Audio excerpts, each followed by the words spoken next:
இன்னைக்கு பார்க்க போகிறது சிக்கன் கிச்சடி. தேவையான பொருள்: அரிசி 1 டம்ளர், கிச்சடி மசாலா 1/2 டம்ளர், பாசிப்பயிறு, 100 கிராம் சிக்கனை நல்லா கழுவிட்டு கட் பண்ணி வச்சுருக்கேன், இஞ்சி, பூண்டு, வெங்காயம், தக்காளி, உப்பு, பச்சை மிளகாய், பட்டை, லவங்கம், சோம்பு, கருவேப்பிலை. வதங்கிச்சுன்னா அது கூட கறியும் போட்டுக்கலாம், கொஞ்சம் உப்பு,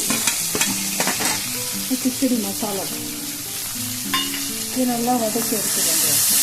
அரிசி பருப்பையும் போட்டுக்கலாம்.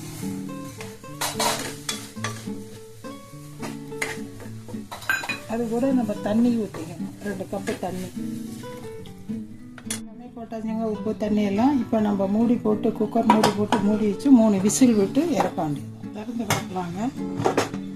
பாருங்க, இப்போ நல்லா வெந்துடுச்சு.